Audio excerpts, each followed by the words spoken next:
would bow your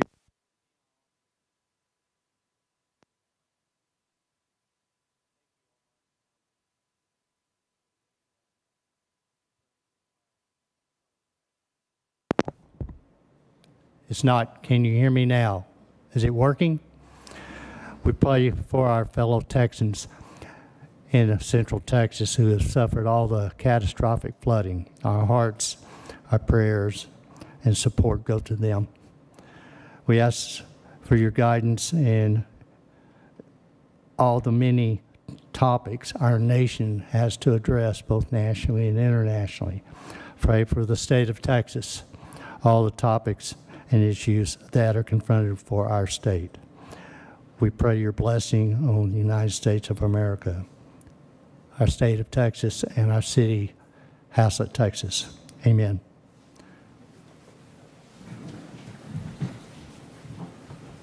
I pledge allegiance to the flag of the United States of America and to the republic for which it stands, one nation, under God, indivisible, with liberty and justice for all.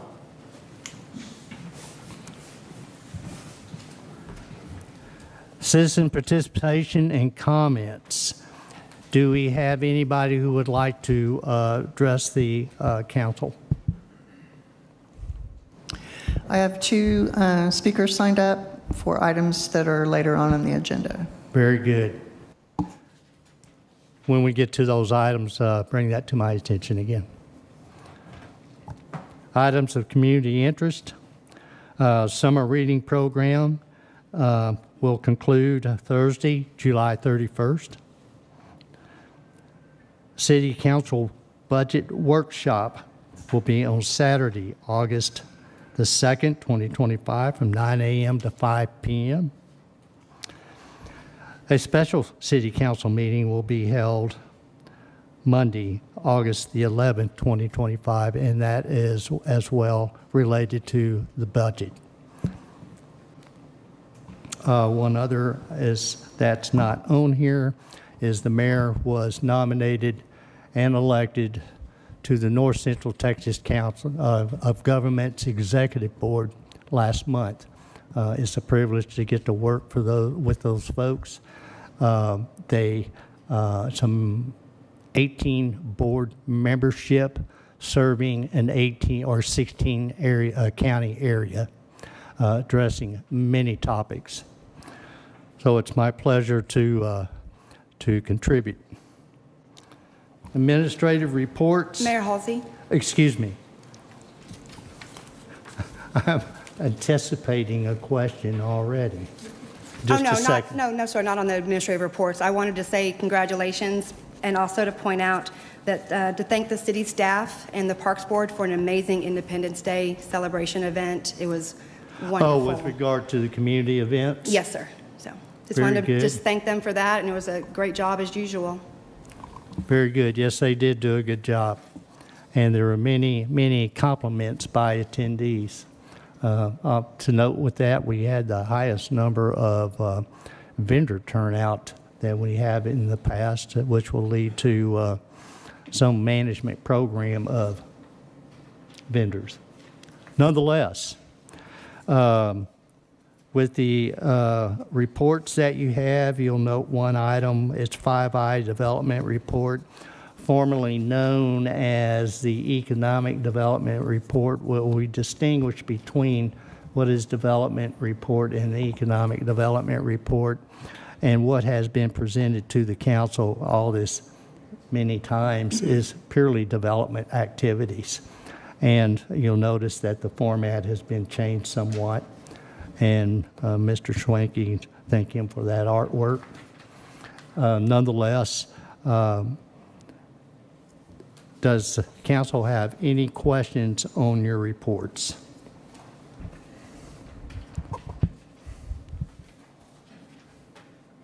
If not, then we'll move on to item 6, updates, active items, projects, and event recaps. Haslett Parkway project status is that project. Again, TxDOT is the City of Haslett probably 5 years ago in agreement gave TxDOT full authority on the construction of that and oversight of that project. And that project ran into problems, and TxDOT decided to pause that project. And currently there's concrete poured to what is called Station 69, but it is east of the Learning Center, the NISD Learning Center. It is open to the public for travel to out to a point not to the very end of the road, but nonetheless, in approximately a year and a half, though it is reported that TxDOT intends to let bidding on the remainder of the project in approximately a year and a half. The TxDOT is going to, the signals on Intermodal and Westport Parkway, they're in place, traffic signals, and as I understand, they are in the process of connecting those signals to the power, and those signal lights will be activated here in the near future. Mayor Halsey, in regard to the Hazlet Parkway project, was there ever a resolve in the issue with where the landing was going to come onto either 156 or Avondale Hazlet? You know, you were requesting an overpass, but they were asking that. Has that ever been figured out? That is a current discussion, even at the state level right now, is that due to Hazlet, is that in the 89th legislature, which just concluded, a Senate bill called Senate Bill 1555 was just passed. It was voted on by a 2/3 vote, which it meant it went into effect immediately. What that Senate bill authorized was $350 million for grade separation projects. That means taking the roadway over railroad tracks on non-state highways. They use the term off-system. Off-system is a non-state roadway. Hazlet Parkway is owned by the city of Hazlet. So that is an off-system project. And so that the Transportation Commission is writing the rules and the application as we speak. Those will be available August 1st, at least, or soon thereafter, but August 1st is the target date. It will be opened up for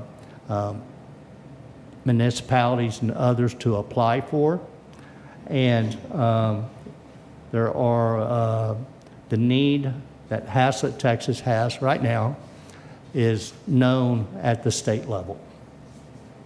So that's, and With that being known, do we still need to apply for the funds that are there? we have to apply for it. Okay, so even though it's known, so we should have somewhat of a leg up since we are the ones that are, or say you are the one that are fighting the issue to try to get it for the city. Yes, sir. Mr. Mayor, Yes.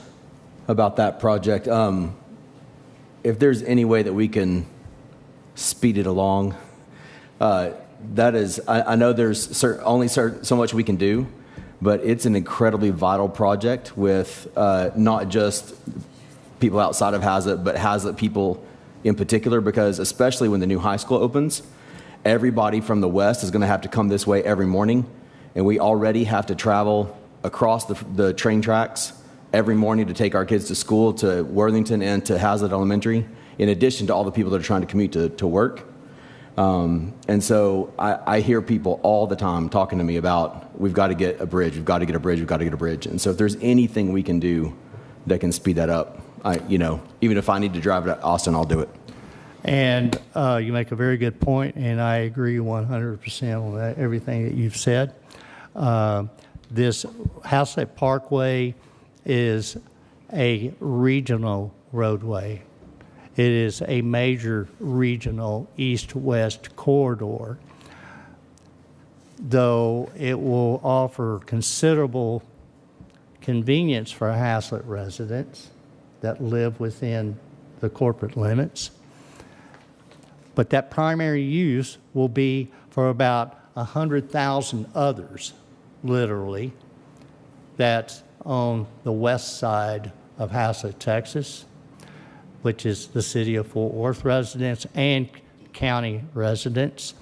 And their primary interest is getting from the west side to the east side on I-35 or 170. But you're absolutely right. Anything that we can do, and we have been working very diligently. There are many people involved above Haslett, outside of Haslett, all the way up to the state level, working on this. They recognize and acknowledge the need. So it is being worked on. May I? All recognize the need in Haslett, Texas. Sorry, may I add one more thing? When I was on the leadership group with the Metroport Chamber of Commerce, I got a chance to talk with the superintendent, which is 2 superintendents ago. And he said one of his major projects was trying to get that bridge built because it also affects all the school buses every single day. Absolutely. So, Absolutely. Very valid point. Anything else about Haslett Parkway? Did I cover? I've covered all that we are right now. Yes. Mayor, there was one other, at our last meeting, you mentioned the TxDOT 2019 management rights, and they were suspended, and that you would brief us on that. Is that what the bidding, is that Yes, in regard to that was their term of stopping the project. Okay. Suspending the contract with the contractor who was Zachary Corporation. So that year and a half, hopefully the bidding will Correct. commence. Okay, thank you. And that new bidding would be inclusive of a bridge. Between now and then, the city will be presented with new design, of which the city council will have to approve. Fire station sanitary sewer project is moving along. Mr. Tucker, you want to give us an update on what you know about that? Yes, sir. So the substantial completion of that line has been done for a while. They had some site cleanup, some driveway crossings that they're having just to redo, and they've done all the vacuum testing for the sewer line. The only thing I think is the last piece that they're working on is some compaction in different areas. They're working through that, but for the most part, this is all final stuff. We already did a preliminary walkthrough and a punch list. We're just waiting on that final after they get the remaining items cleaned up. The project, again, runs from the fire station. It is providing service to provide a permanent restroom facilities in the ball field area, which is budgeted. And also, it extends all the way to Maxwell Drive and goes throughout the Maxwell Estate area, which is the small community within the city that is still county. But nonetheless, that's where the project goes to. That's the drain line. And it's large piping that goes through there. There are a number of topics with regard to that area that the contractor must address, but we're before there is any final acceptance. But the city and the contractor are working through those issues. Mr. Mayor, with regard to that, I just wanted to ask, are there going to be any future impacts on HSA baseball that will cancel a weekend again, like there was on this construction earlier in May? No. Okay. There may or may, I say no, there may not be with regard to the construction of the permanent restroom facilities, but that would be minor. That had to be closed for a week, that area. so that the contractor could do that construction and run that line that's dedicated to those restroom facilities. And we weighed that. I spoke with HSA and I expressed, it'll cost us about $15,000 extra to put them off this week. And they agreed and worked through it. I appreciate their response. Okay, thank you. They only get so many weeks, and some of them get rained out, so if there's any way possible not to impact their season, I'd We appreciate it. do all that we can. Fire station expansion project. There was a slow in the construction. We've met with the contractor. They're back on schedule. They have a recovery plan put in place. Their substantial completion is estimated to be mid-December, I believe it is. Substantial completion doesn't mean they're 100% finished, but they are substantially complete. The city does a final inspection, creates or does an inspection.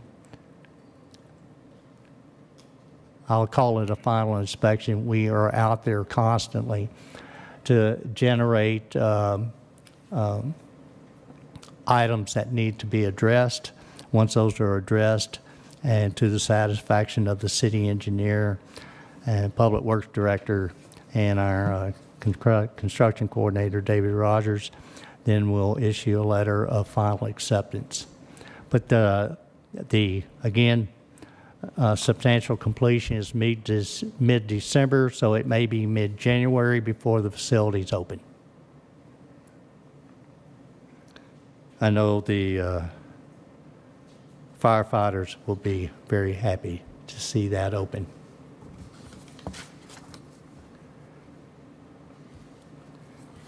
So, council, we move on to the consent agenda. Do you have any questions on the consent agenda, or is there anything you'd like to pull?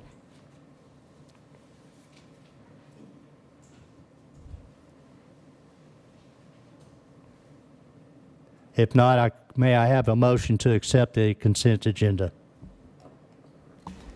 Mayor, I would like to make a motion to accept the consent agenda as presented. Motion is made to accept the consent agenda as presented. Is there a second? Mayor Halsey, I'll second. There is a second. All in favor? It's unanimous. Thank you, council. Item 8, public hearings, ordinances, resolution, and action items. 8A, hold a public hearing, discuss, consider, and act regarding an ordinance and application for a specific use permit for a vape and gift shop to be located at 1099 Schoolhouse Road, Suite D, in an existing building located in the general commercial zoning. Mr. Thetford, please. Thank you, Mayor and Council. This item before you, as the mayor said, this is a request for a specific use permit to open and operate a vape and gift shop located at 1099 Schoolhouse Road, Suite D. This was actually heard by the Planning and Zoning Commission on May 27th, and they recommended unanimously to deny this request. Council, you got any questions about the location or anything about this vape shop? What was their reason for denial? We had we have a lot of there's a public hearing, and there was a lot of opposition for the use, and there was a lot of examples set forth by the existing vape shop that we have. I think I'll let the public hearing speak for that, but it is what it is. In short, it's not a business that PNC saw fit for the city of Haslett. So they didn't give a reason why they denied it, they just denied it? Yes. Okay. All right. Well, thank you very much. At this time, I'd like to conduct a public hearing. At 7:19 p.m., I open the public hearing. Is anyone like to speak in favor or in opposition of this SUP request for the vape shop? Mayor Halsey, we have recorded between the P&Z and people that wanted to write letters against the vape shop, speaking not in favor of the vape shop. 47 different letters we received, and we have Ms. Joette Keene is in the audience tonight and has requested to speak on this item. Ms. Keene, please come to the podium and state your name and address, and there's a little microphone there. Make sure that light is on. Yeah, it's on. Very good. Joette Keene, 1410 Poppy Drive. I wasn't able to attend the P&Z meeting, so I thought I'd express my opposition to this, to the city council. I'm really glad that P&Z actually did not approve this. I oppose this special use vape shop. There's already a similar shop on 156 that has extensive hours. There's no benefit, I don't think, to the citizens of Hazlet to add another one. One is more than enough, in my opinion. Further need to maintain security around another establishment that markets substances prohibited for purchase by minors also adds to the burden, I think, of our law enforcement and may pull them from other citizens' needs. And I don't think it's a real good use of the time, and I don't think it's necessary. So please vote no to this item. Thank you. Thank you. Is there anyone else? Anyone else in the audience like to speak for or against this specific use permit? Anybody online? There is none, so then I will close the public hearing at 7:22 p.m. Item 3 is discuss, consider, and act. I will go on record and state that I am in opposition to it. I know that the predominant patron for the shops that we have in Haslett, Texas, are high school students. This is not a good thing, and we have that choice. That's all I'll say to that. I hope that you would vote no. Where does that data come from? Pardon? Where does that data come from that shows the primary consumers of that business is high school students, which is underage, so they would say that they'd be From breaking the law? Sheriff's Department. How many cases do we have against them? I don't know that they're not recorded. Okay, and in the current building that's requesting the zoning change, how long has that building sat vacant? It's not vacant. What's currently in it? Various shops. Of the building, but there's suites within the building. How long has the suite that they're requesting been vacant? The suite that they're going into was the shake, called the, remember what it was called? They did the shakes and stuff. What was that? The club in Haslett. That's it. I think they've been out of business for 4 or 5 months now, I believe, maybe a little bit less. Okay. And did this business that's requesting the zoning change submit any kind of financial data that shows the taxed impact to the city of what they would be bringing if they were able to open?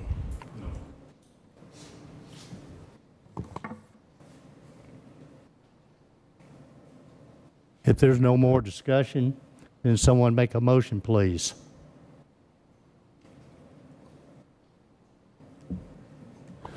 Considering that no one from this organization showed up to defend themselves, I'll make a motion to deny the SUP. Motion is made to deny the SUP for the vaping gift shop. Is there a second? Yes, Mayor, I'll second that. There is a second. All in favor? It's unanimous. Thank you, council. 8B, hold a public hearing, discuss, consider, and act on a specific use permit for a temporary concrete batch plant located in the North Glen subdivision, Phase 3, to be located on a 39-acre tract in the Riley James Survey, Abstract 1268. Mr. Thafford. Thank you, Mayor and Council. Mayor stated this is a SUP, specific use application to operate and conduct a concrete batch plant to facilitate the construction of the roads within the subdivision of North Glen. They have presented submitted their applications, all their state permits, and this actually went to Planning and Zoning May 27th with a unanimous recommendation to approve this permit. Council, do you have any questions for Mr. Thetford? Do we know, Mr. Mayor, do we know what kind of air quality will be affected by this? They did have to apply to TCEQ, They correct? have their air permits through TCEQ. And what, do we know the distance that they tested out for? It's in the report. It's in their application. Okay. I don't have that specific information. Because with the wind we get, that's going to go a ways. Pardon? With the wind we get in Hazlet, the stuff coming out of that batch plant is going to possibly carry a ways. And my neighborhood is just 2 neighborhoods over from there, so. Yes, sir. With regard to the TCEQ, that's the Texas Commission on Environmental Quality, TCEQ. They have models for that to see what the drift and fallout is with prevailing winds. And evidently, this batch plant is in accordance with those models. Anything you want to add to that, Mr. Thetford? It's in the packet. I mean, it says that we all received. The distance in feet from the facility's emission release point to the nearest property line is 318 feet. Thank you. And then it talks about the facility's emission release point to the nearest off-property structure, 395 feet. Yeah, in your packet there, you see the TCEQ reports and approvals. What is their hours of operation for when they're going to run the plant? Did they list that in what days of week? Right now, they didn't. It would be permissible with regular construction hours. They're not asking for a In here it's specific stated from use 7 per- a.m. to 6 Excuse p.m. me. It would be 7 a.m. to 7 p.m. That's in our ordinance for normal construction. I'm sorry. Councilman Hort, is there something you want to add to that? In the documents here, it said 7 a.m. to 6 p.m. Very good. Was there any opposition from anybody in North Glen to that plant being put in place or at the P&Z or any of the committees that were before you guys? There was only one person that spoke in opposition that showed up for the public hearing. I believe we have one. I don't have one for the North Glen. Oh, okay. With these batch plants, like how far is the sound? Are they kind of pretty loud where the sound might go into, Mashmore Farms, the Meadow, or North Glen? Does that sound travel from that? Or are they very loud, I guess? I don't know much about the sound on these, to be honest with you.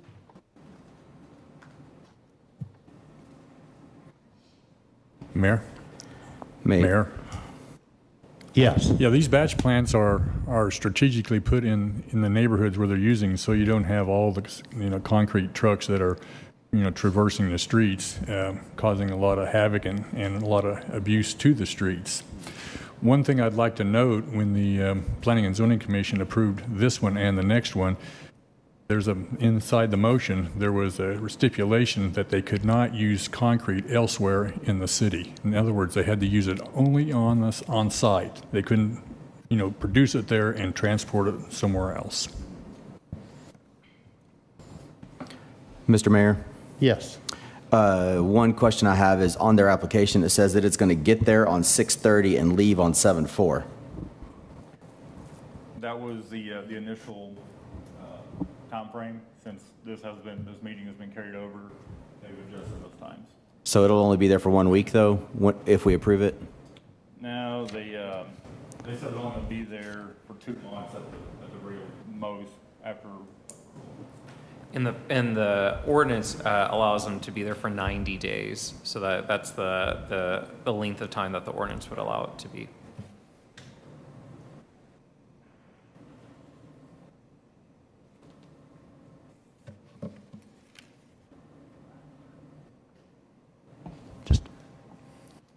All right, council, let's go to the public hearing. Wait, I'm sorry.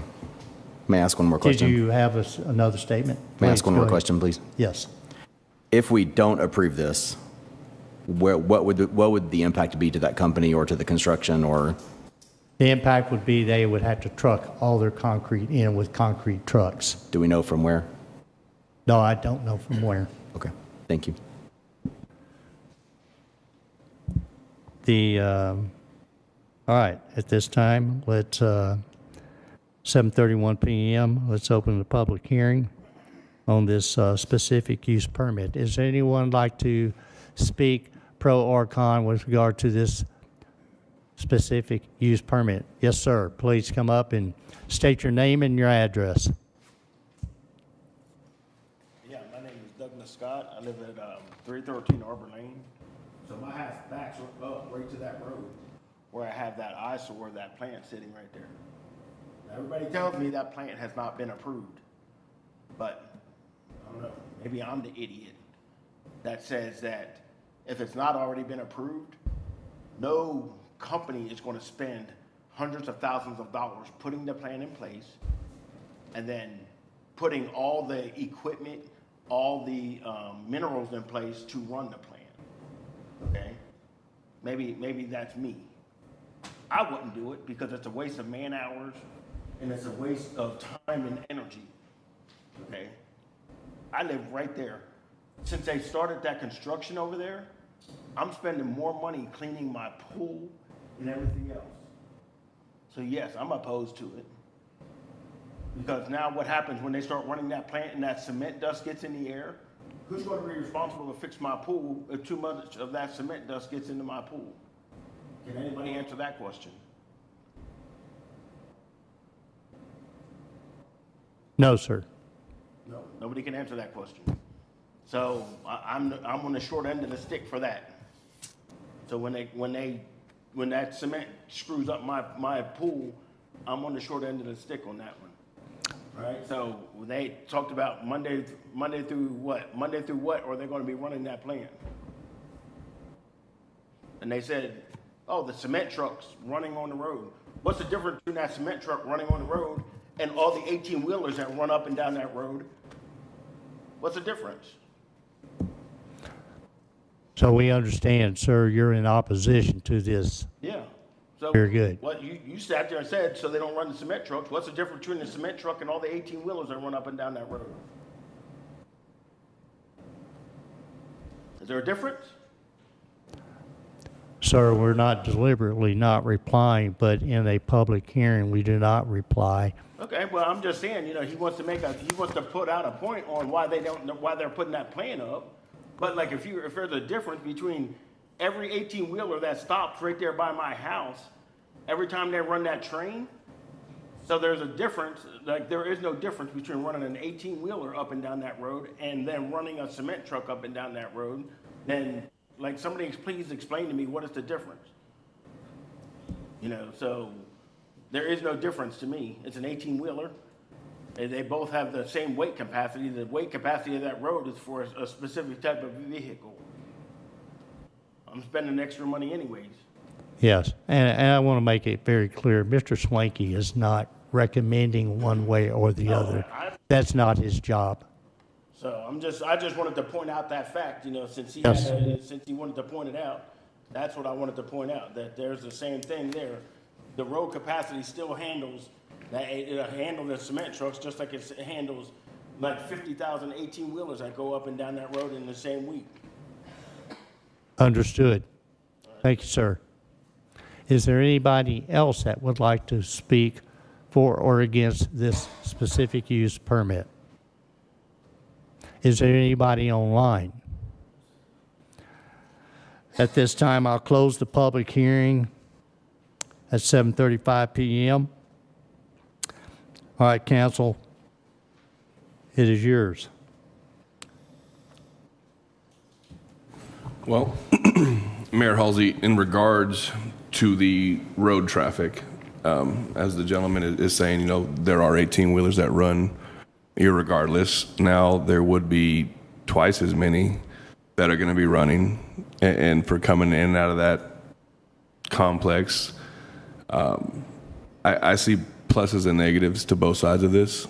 I mean, yes, he is correct. I mean, we have trucks running either way, so what's a few more cement trucks running as they slowly build out that neighborhood? Because, I mean, are they really going to need that much concrete that quick in order to build out those foundations? I mean, you figure per foundation in Northglenn, what, 6 to 8 trucks max, depending on the size of the footprint, what they're doing, right? What's that? No, I'm talking about how much they're going to have to develop Northglenn in order for the need of concrete in Northglenn. Are they really going to need that much concrete for us to approve a plant when they can literally truck the things in? Like, are they selling that many houses? Did the developers of Northglenn give us any kind of preemptive data showing that we have X amount of houses already signed and we need to pour this many foundations immediately? This is why we're requesting this plant? The plant is very specific for the road construction, not house foundations.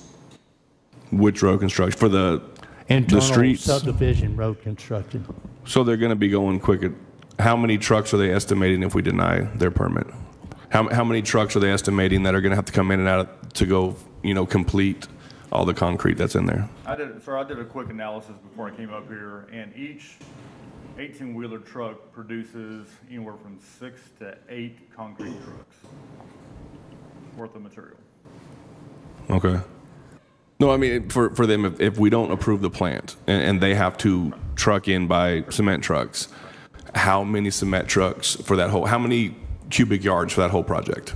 I don't have that answer. That's kind of data we need to make informed decisions. If we're going to, piss off our residents, then we need to have informed data to be able to go off of. We can't go off of I don't know or assumptions. Like, you guys need to bring the material to us that we can make an informed decision on.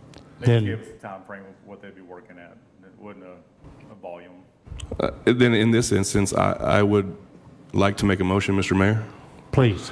I would like to make a motion to continue this issue until we can get more data from the purveyor as far as how many cubic yards in trucks and concrete. Because if we have citizen opposition to that, I'm not just going to rubber stamp something for a business. I want data from them as far as what it's going to cost, what it's going to take, how many trucks out. For them to calculate a business, I guarantee you they can give you this data. And if they don't want to give us our data, then they're going to get my answer, and they're not going to like my answer. So my motion is continue this. The motion is made to continue. Yes.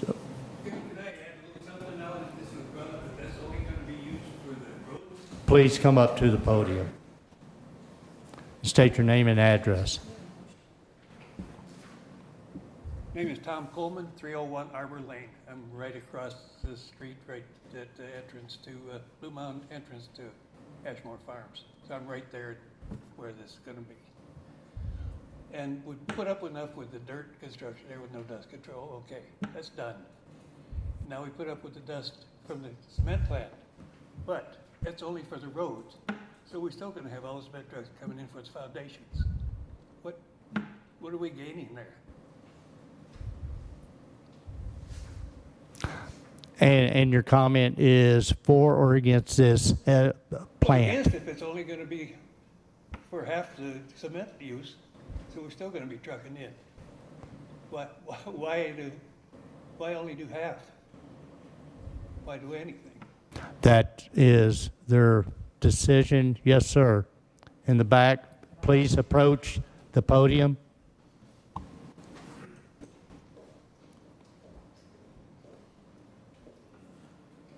Mayor and Council, my name is Randy McQuistion. I'm with the Cambridge Companies, the developer of Northglenn. Would like to try to address both the questions that have come up this evening if I can. So I am not the applicant on it. Our paving contractor, Glenn Thurman Incorporated, is the paving contractor who actually submitted the application for this.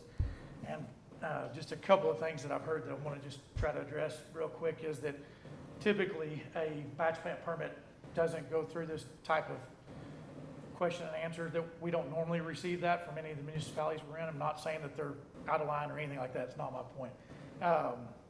But to answer, I guess, the most recent question about the slabs versus the roads. So when you're doing a slab, I'm not guessing at numbers, but I'm averaging numbers. On a concrete slab, you take roughly somewhere between 6 and 10 concrete trucks per slab. Those trucks come at, randomly, just one right after another. They don't ever sit there and not have a truck while that slab is being poured.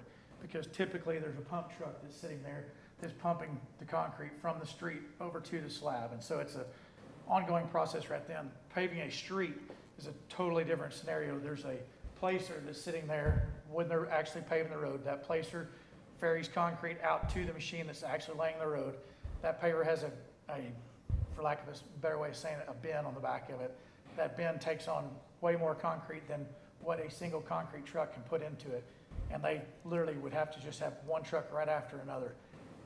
I'm not trying to make an assumption for anybody, but the amount of disturbance that would come from bringing concrete trucks in from a perimeter through a neighborhood or through a city street, it would be a significant burden on not only the concrete contractor or paver, but also us as the developer and your road system. I just heard y'all talking about the thoroughfare that you were talking about getting built, and like these kinds of things actually help release some of that burden from it. I cannot answer your question exactly, Councilman Watkins, but it would be a significant number of concrete trucks, more than what the cement trucks are. So when you talk about the roads that it wears down and so forth, it's a completely, I don't know who should be speaking to this other than me, but the concrete truck itself is much more burdensome on a road system than an 18-wheeler is, just due to the way that the load is spread out. The only other question I feel like I've heard that I think I might can answer a little bit is that, as mentioned in the permit, there are dust control measures that are taken during the use of the batch plant.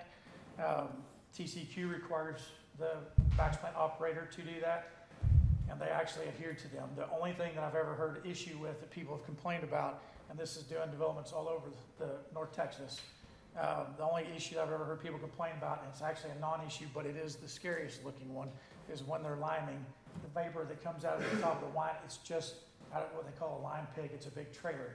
It's actually water vapor, but it looks like it's a chemical. It is not. You can stick your head over the top of the equipment, and it's not going to do a thing. So I'm not sure if I answered everything, but I've tried to remember what questions there were and tried to answer those. So I'm not sure if that was helpful or not, or if I can do anything else. Very good. Mr. Does Mayor. anybody have a question for the developer? Sorry. All right, there is none. Thank you, sir. There is a motion on the floor. And can I say something about the motion? If you are wanting to postpone the discussion on this item, I would amend your motion to have a certain date to it so that we don't have to renotice this item as we did for this meeting. Understood, sir. What's the next meeting? The 4th, August 4th? My motion will be to continue this to August 4th to give the developer time to give us exact specifications of what it's going to require for them to either truck in versus the plant. So that's to clarify what you're asking for. In lieu of the concrete plant, how many additional trucks would it require? Correct. To replace that concrete plant? Correct. Very good. To know the impact on the road and the traffic and so on and so forth. Understood. Yes. Okay. I got one question. We need to go back because we went a little bit quick. I'm just following some protocol here. So we have a motion on the floor. That motion is to continue this item on August 4th City Council meeting. And that is to provide time for the contractor, developer, to provide the city how many more additional trucks would have to be, how many more concrete trucks would replace the concrete plant. So now, based on Robert's Rule of Orders, we can only discuss that now, right? We can only discuss the motion based on Robert's Rule of Order until we deal with the motion before we can have another discussion. Am I correct? Say it again. based on Robert's Rule of Order, once a motion is put out there, we can only discuss the motion. We can't discuss anything else until we Until we dispose of that. dispose of the So motion. that's why Yep. I'm just clarifying that motion. And is there a second? Is there a second? Well, should we ask if there's discussion about the motion first before we ask for the After second? there's a second. After the second. Okay, I'll The second item it. is not I'll second particularly it. discussed until there's a second. I'll second it. There is a second. Any further discussion? Yes, I got a question with the developer before we moved on. Primary concern of the gentleman that got up and spoke are from what we refer to as Ashmore Farms Edition that live on Arbor Lane. And if you look at the location of your batch plant, you know, the environmental quality reports in our information discuss stormwater drainage, you know, there've been talked about trucks on roads. Their concern is the dust. You mentioned there's some dust mitigation. What is involved in this dust mitigation? That's what these gentlemen are concerned with, you know, I get it. I mean, you got swimming pools, cement, dust is going to screw up everything. So as far as dust control, for the rock piles and sand piles, they have irrigation going on them the whole time because the actual moisture content of the concrete when it's being put into the plant has to be moist. It can't just be, they can't take dust and rock and go dump it into the hopper and let it go into the plant because it doesn't, it messes up the concrete water ratio. The cement itself is in a sealed, I'm not sure what the term is for it, but it's in a sealed container. Sir, I would ask you to stand square at the podium and address the council so we can Sure. have you recorded. Sure. Thank you. So as I was trying to say, the container that the cement is in is a sealed container that then puts it straight into the hopper for the concrete mix as it's going through. It's not open to the atmosphere like just dirt or something of that effect. I'm not sure if that answers what you're asking or not, but. Well, no, but I mean, if you look at the map that Mr. Tucker's got presented up here, you can see the location of your batch plant.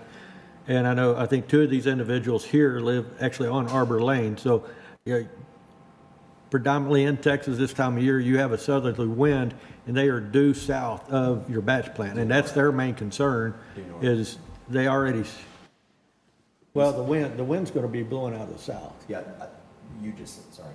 So their neighborhood is north of your batch plant. Wind's going to be out of the south. All right, let me get that squared away. So you understand their concerns because yes, there's been some large, earth moving equipment over there, different from the batch plant, but they're dealing with the dust from those, and so that's their concern. Not everybody deals with construction day to day and sees batch plants in operation. So our constituents here have a main concern. What's going to happen with their pools because you're not going to go over and send pool cleaning crews out every day, so they're left to deal with this.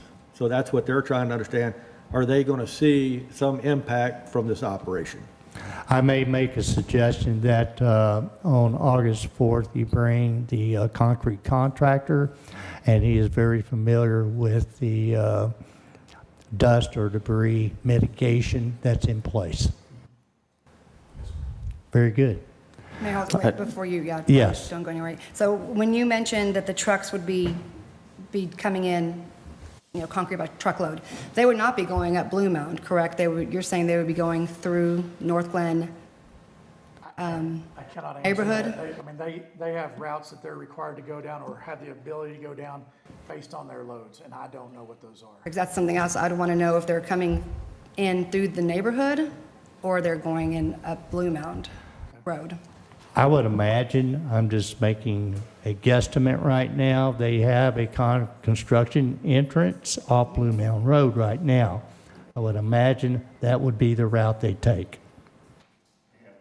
There's two construction entrances there.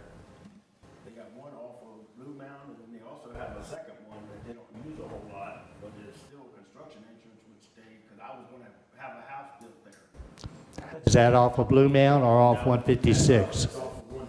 That's not a construction entrance, that's an emergency access only. So you have one point right now Yes. of entry into this work area. Currently, that's where our defined construction entry is on Blue Mountain. Mr. Mayor, may I ask another question? Sorry, Yes. Zach.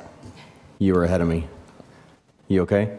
Who, Go okay, council, if you have a question, please get my attention. And Sorry. Mayor, Mr. Mayor, yes. on the map here, you're pretty close to Ashmore Farms and Blue Mound. Is that set in stone where that needs to go? Can it go farther south to kind of be farther away from Ashmore Farms? Or does it have to be right there? No, so this is graphical in nature. This Oh. is not exact by any means. Oh, okay. That batch plant is over twice as far south as what it looks like on there. So, I mean, it's, as the gentleman mentioned earlier, it's in existence today. It's Oh, okay. because typically, it would have already been through the process and been approved by the time he set it up. And a lot of municipalities don't even give us notice that it's actually been approved. I would make note to the staff, I can tell this was a staff-generated item, and that with regard to the TCEQ and their placement, because it's cited in the TCEQ, is that any graphic like this be represented in accordance with that TCEQ and put distances on here as well. So have that prepared for the next meeting if this were to pass. Mr. Mayor, one question I have is, in the past, when we've had other developments, have they had batch plants inside those developments? Has that been the typical way that these have been handled, or is Yes, this sir. something different? Yes, sir, batch plants. Both phase 1 and 2 of Northland have both had batch plants in them as it is. Mr. Mayor, just tying off Yes. of kind of his question, I think in regards to the placement, I think what you're referring to is that would it be possible to move that batch plant to the southwest corner of that property, which would put you away from the houses south of you? You're not going to be affected by that southern wind blowing north, and the houses north of you, you're far enough away so any kind of residue or blowover might be far enough away. Is that not an option for you all to be able to see if you can move the plant? Because that should appease the gentlemen that are here, because that would take you well away from their properties and would alleviate any kind of dust concerns that would be there. So currently, the plan is, and I'm not exactly sure what the measurements were, but we talked about it when they set it up. It is close to halfway between Ashmore Farms and Northland phase. I think that was part of phase 2, if I remember right.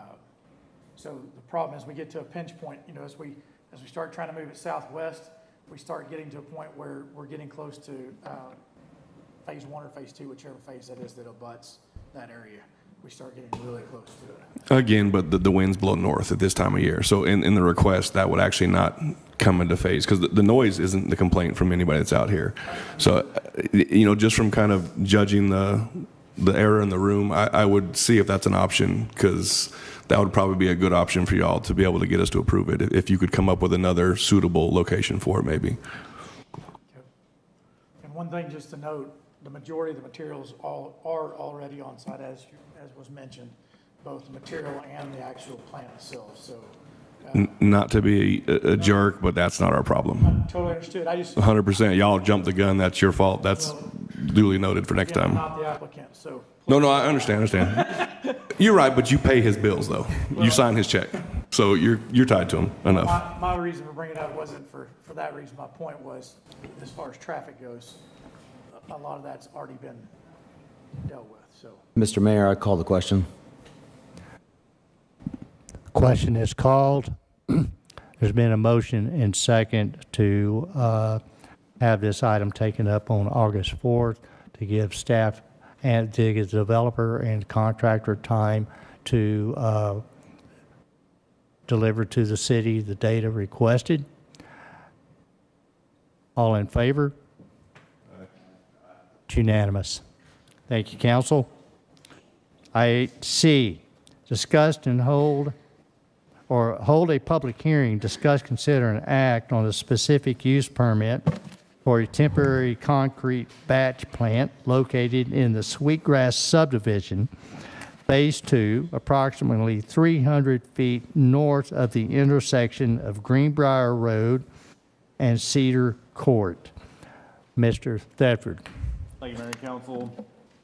Pretty much the same thing on this one, a little bit different location, different subdivision.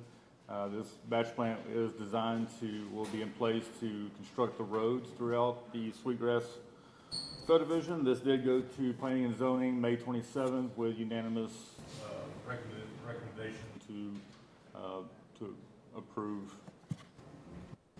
the plan. So, Mr. Mayor. Again, I would just say that beware, I don't know this for a fact, that this is graphically correct. It's just, as far as its absolute position with regard to distances, et cetera. But I can see it is, the roadway at the top is Haslett Parkway. Mr. Mayor. Yes. I presume the TCEQ application took into effect is that a creek right there? Then it will not be affected by the batch plant? The blue line that you see, yes, that is a creek. And TCEQ would have taken all of that in consideration. Is that in the TCEQ document?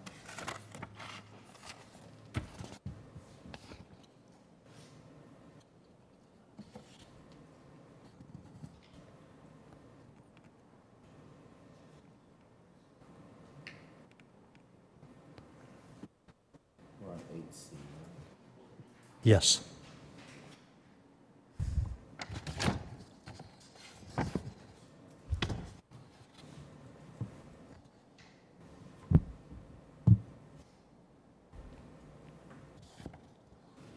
No, you can go back.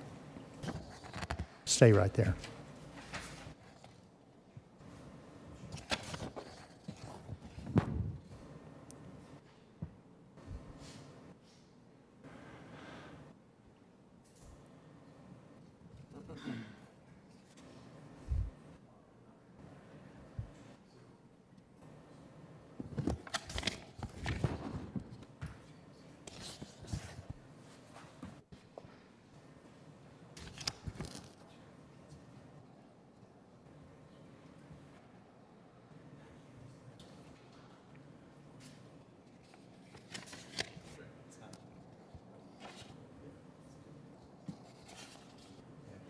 I'm not seeing anything specific to that waterway just yet. All right, so we have nothing that we can see readily. Mr. Schwanke, Mr. Page, you see anything in the TCEQ addressing the waterway?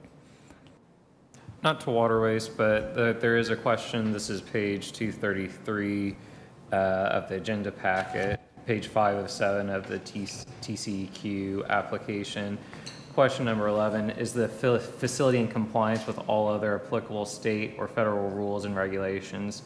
And so that would certainly cover waterways and all that, anything else environmental like that. And what was their answer? That Yes. was okay.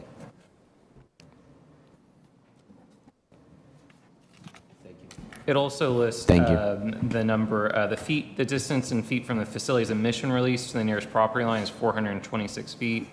And then the distance in feet from the facility to the nearest off-property structure is 761 feet. This one for me is a little different because there's no residences just north of that. I mean, directly north of it with the That's south wind. correct. So that makes me feel a lot better with this one. Yes, to the south, but we mostly get a wind, southern wind this time of year, so. In their approval, in their permit, actually, it does address stormwater. And what it says it's authorized to discharge under the stormwater CGP. All terms and conditions must be complied with to maintain coverage and to avoid possible penalties.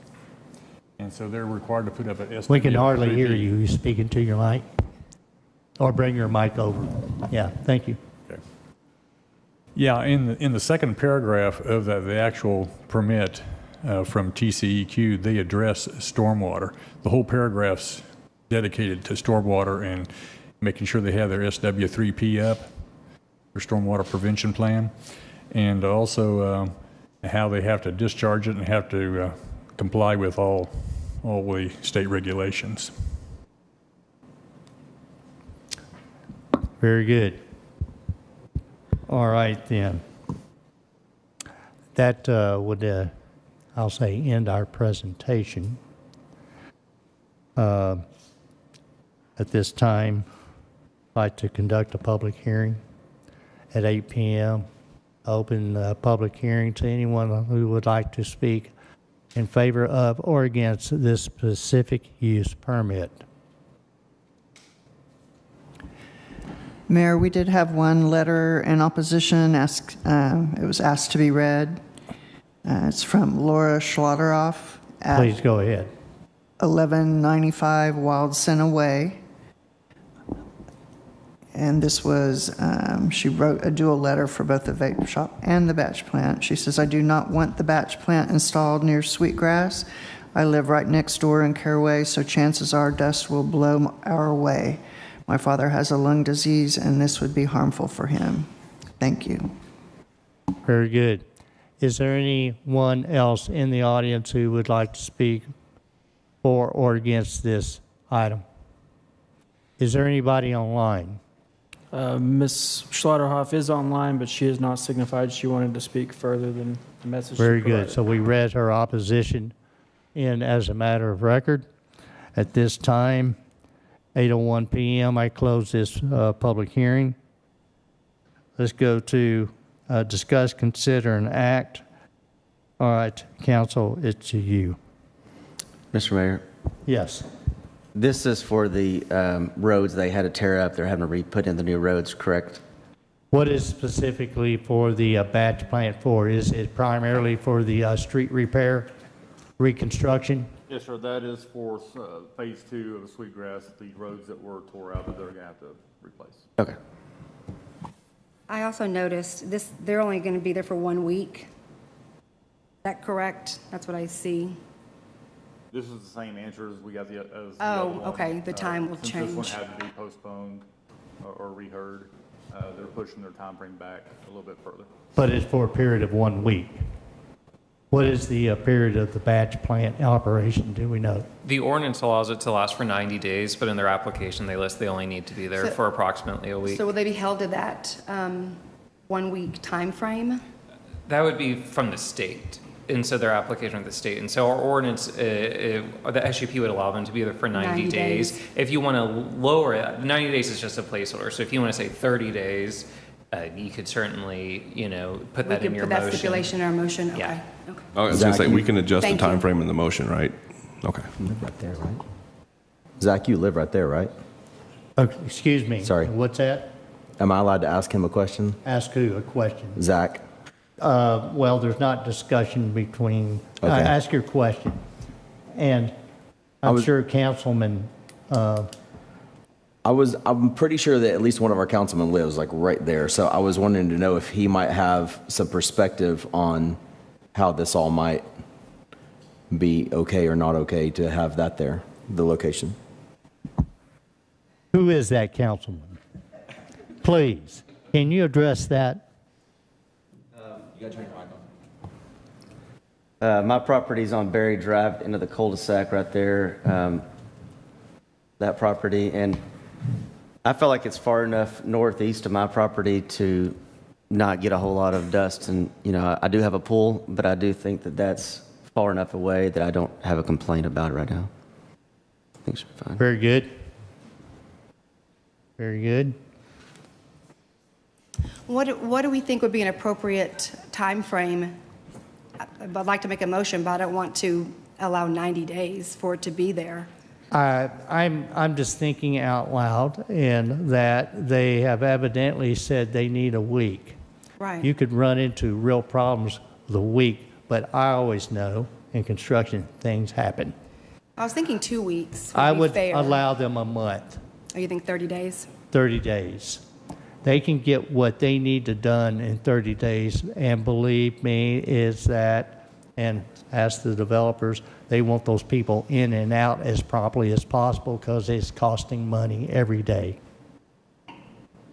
If you gave them a month, that would help account for any weather days that would deter their operation. I'm just thinking of the citizen that you mentioned that the dust flows that blows that way, the shorter amount of time we can have that, so it's not causing an issue I'll say this health-wise. from a professional aspect, in having to work with prevailing winds of that, is that the predominant wind this time of year is from the southwest. So it won't be going to the east. So as- it will be going to the top of the northeast. page and to the right, approximately 45-degree angle from that plant. Ask a question. The 1 week that you're referring to, where are you seeing that at? Right where it talks about the distance and from their emission release, above it says number 4, what is the expected time the facility equipment will be located at the proposed site? And it says 1 week. Okay. I didn't see it on the earlier one, but I did notice it on this one. As I was writing this staff report, I did call the applicant, and background information here, it states they're going to be on site for 2 months. That's what they told me. So make sure that was pointed out here. So it's 2 months. He said it wouldn't be longer than 2 months. Where at in this document are you finding 1 week? Mr. Page also confirmed the week's time that they mentioned in there as well. Excuse me, I mean, where, can you, It's your pack, it's, but can you what give us a page? page number? well, and what- mine says 9 of 24, but I've hit the hyperlink, so I don't know what that is on your side, sir. What's the document title? It is the Texas Commission of Environmental Quality application. Very good. I see it too. It's on, like she said, 9 of 24. Question number 4. 4. Mhm. What is the expected time of the facilities? 1 week. I would take your, if you're going to consider it or make a motion this evening, is to take it from the aspect of 2 months, as Mr. Thetford has said. I know that they have quite a few streets to pour, virtually all of them. And 1 week, it doesn't seem possible in that time frame. 2 months would be more appropriate.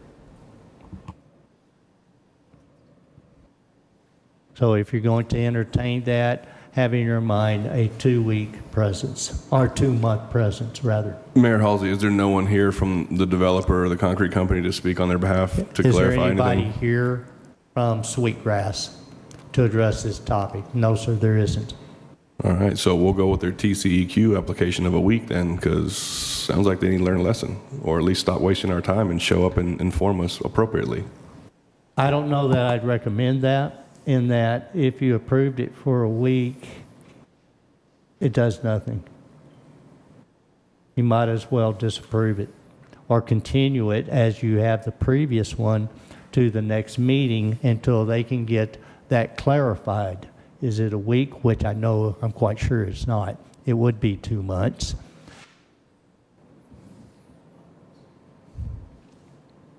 Mayor, I'd also like to point out that the Planning and Zoning Commission recommended that if this was approved, that it would allow for no off-site concrete being transported. And that is consistent with every concrete plant ever approved in Haslett, Texas, that they can't use this as a production site to make product to ship somewhere else. So, all right, council, what would you like to do? How would you like to address this item? You could approve it, and I would highly recommend you do it on the basis of a 2-month period. You could do as you have done on the previous, is to take this up August 4th, continue this item August 4th, until you can have Mr. Thetford can verify with the applicant what is that date, and have the applicant here on August 4th.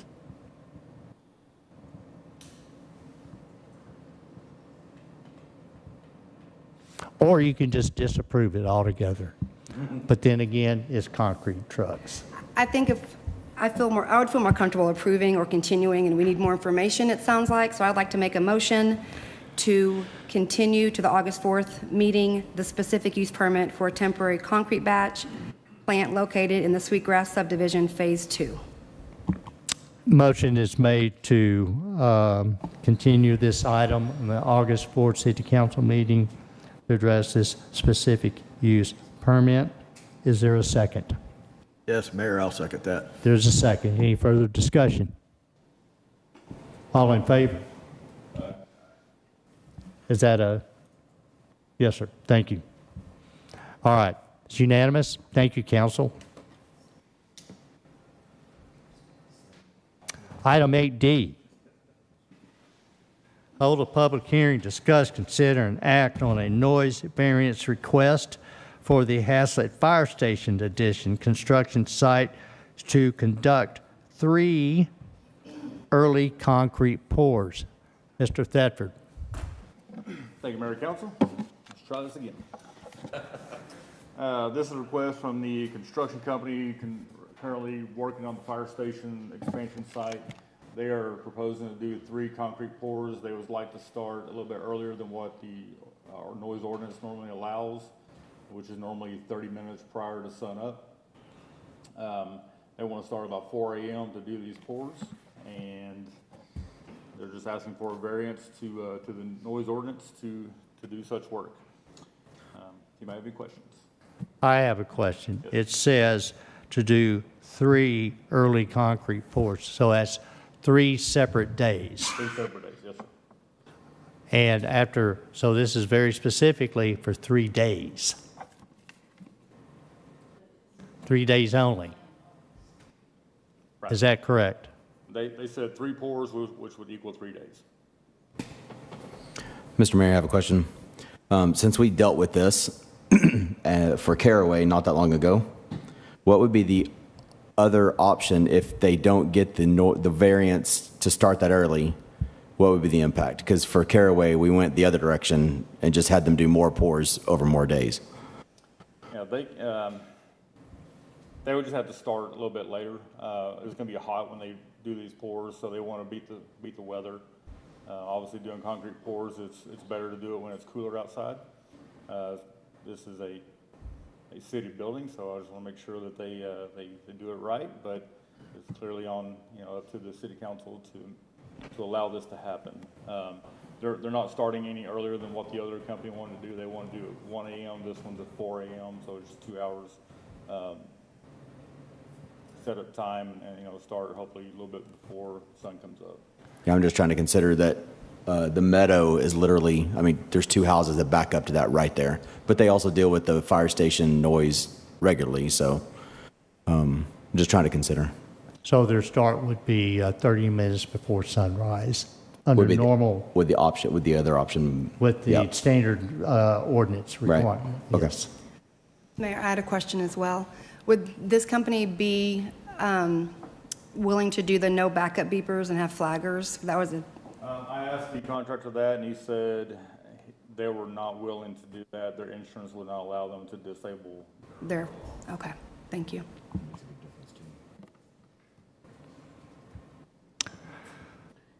This did go out for notice for everybody within 200 feet of this property, and I don't know if we've had anybody speaking for or against. All right. So any other questions on the presentation? If not, we're going to go to a public hearing. All right. Thank you, Mr. Thetford. All right. At this time, 11:13 p.m., I open this to public hearing. Is there anybody that would like to speak pro or con on this variance request for the noise variance request? Yes. Yes, ma'am. Chris Holsey, 2003 FM 156 Haslett. I just have a question. The wording says for the months of July and August.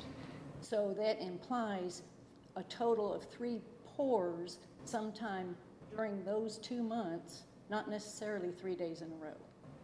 Correct. That's correct. That's all I'm... Thank you. Is there anyone else who would like to make a comment, pro or con, to this noise variance request? Is there anybody online? Do you have any that have been sent to the city secretary? No, sir. There are none. So at this time, I close this public hearing at 8:14 p.m. Okay, council, it's to you. Mayor, one question. It mentions that David Rogers will get the scheduling once the dates are confirmed. Will they then in turn notify those neighbors that are within that distance? They wouldn't necessarily, no, they would not notify neighbors at all. They would. They already have, but they wouldn't notify them again, you're saying? No, they would not notify them. Again, okay. So they wouldn't know what 3 days there was going to be? Correct. So Well, they give a okay. 2-month span. They know they need 3 pours. They can't identify yet what 3 days it is. That will come later in time. But it would be within that 2-month span. Right, I was just trying to think of a way to be courteous to the neighbors that it affects by knowing which 3 dates it is going to be.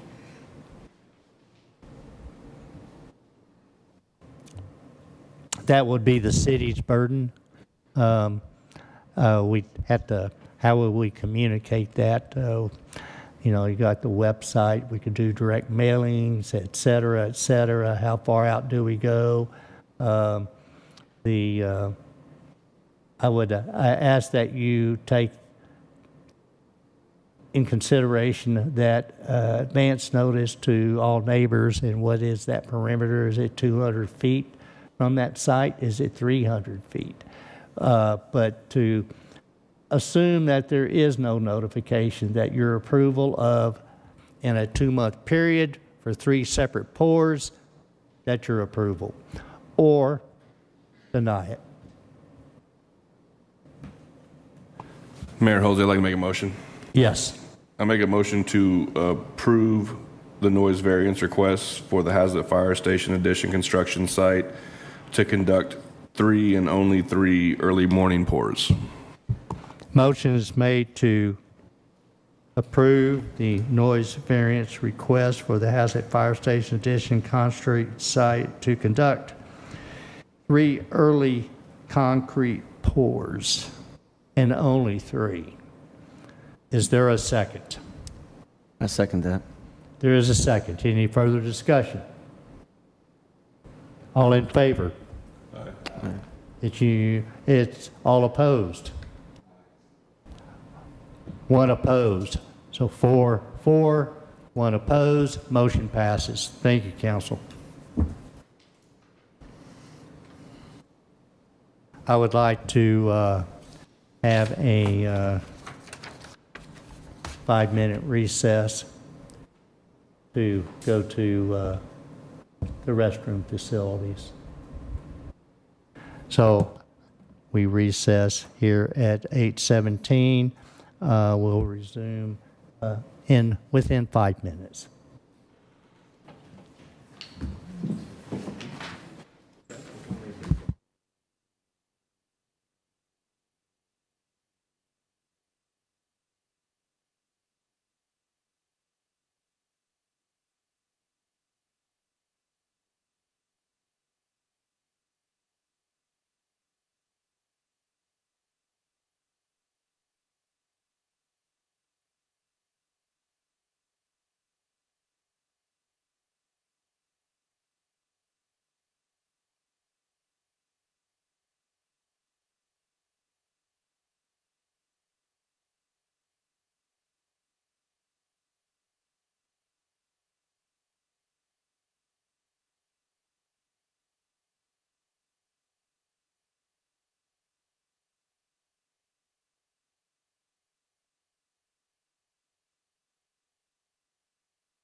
Council, are you ready to resume?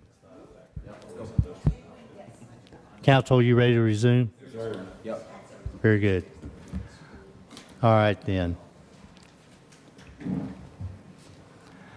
At 8:21 p.m., we resume the open session of this council meeting. Our item is, discuss, consider, and act on approving the Datamax agreement to provide audio-visual support for all council and board meetings. Council, this is put before you. As you're aware, Datamax, by contract, supports all our systems, IT-type systems, servers, workstations, all electronic-type communications. They also provide the service to run audio-visual systems, such as our system here. We have reached out to them. This is over a period of 6 months, or at least, I believe, of getting this to you. And this would be as where you see Mr. Tucker or Mr. Harvey running these sessions. They have a high level of expertise as well. They would run these systems and relieve these gentlemen after putting in a full day of work to come here and run these meetings for you and I. Nonetheless, that's what this is. Mr. Tucker, we do have a IT committee that is Miss Katie Potts, who is head of courts, Mr. Stephen Harvey, who is our fire marshal and assistant fire chief, and Mr. Tucker, and who is our public works director. They are all chosen. They represent different aspects of the city and their unique IT needs. But Mr. Tucker is very familiar with this. Anything you would like to say, Mr. Tucker?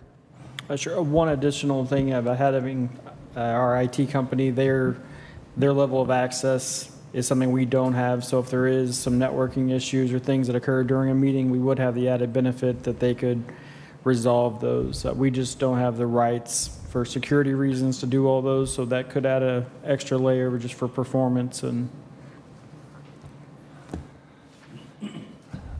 so the funds would come from, we've had IT admin position open for several years. We've had 2 or 3?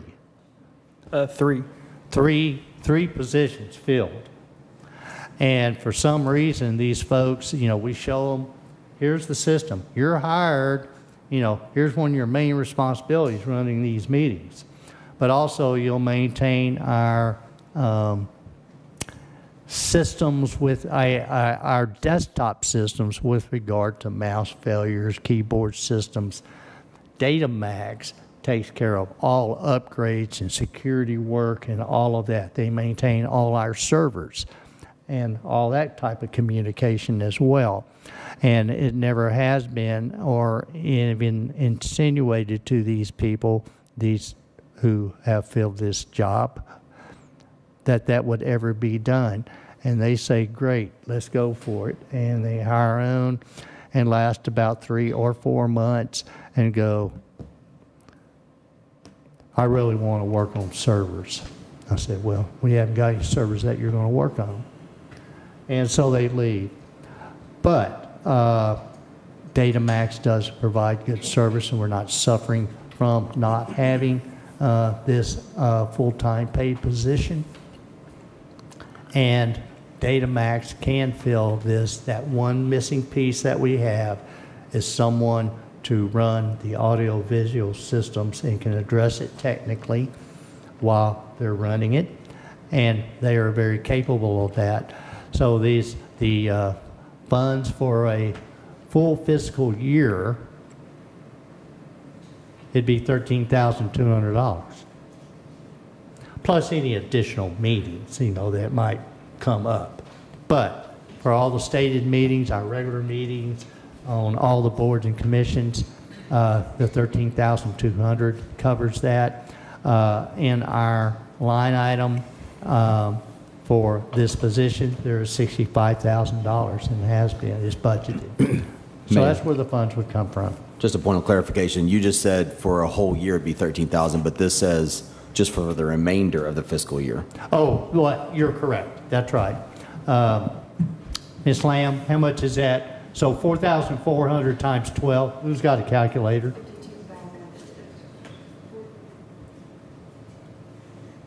Thank you for that clarification. 52,800. So it'd be $52,000 annually. So when we did our budget workshop, we would kind of reallocate, or line item would change titles. Right. We will delete the IT admin position and put in $52,000 a year for Datamax for this specific But there could service. be additional meetings, so it probably would need to be more than that in case special meetings pop up. And I did have another question. Do they, and it wasn't included in the agreement, but is it something we could look forward to them with our website? They don't do websites. They don't do websites, so we'll need to find someone else that updates. Well, we have a company to do website. If you're talking about accessibility, it's called accessibility, for that website to show up appropriately on our phones and our computers, tablets. And we have spoke about that several times. Speaking with Miss White, she interfaces with that company, or she's that point of contact for Haslett. She is arranging a meeting with that company, her and myself, to address this one topic. So it wouldn't be Datamax, but there's another, maybe at a future correct. meeting. It's not on the agenda. Who's the name? Do you recall the name of that company? It's not like Civic Plus. They do Civic websites, skeleton thing websites for a lot of I municipalities. was just curious if maybe it could be a full turnkey if Datamax did websites as well, but. They okay. don't do Thank you. websites. Good idea, though, but they don't. And Mayor Holsey, just to confirm, this will mean an actual live human being in the flesh, in person, for every council meeting and board meeting? Yes, sir. Ooh, that's a pretty good deal. Yes, sir. That's cheaper than salary, baby. You got me sold on that one.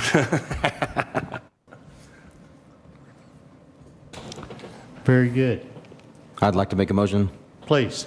that we approve the recommendation to hire Datamax to run all of our IT and audiovisual. Very good. The motion, could I clarify this? This is very specific to audiovisual. We already have a contract for IT. All right, the motion And is. can we add the amount of money as well, please? Say it again? Can we also add the amount of money as well? And that was 52,000.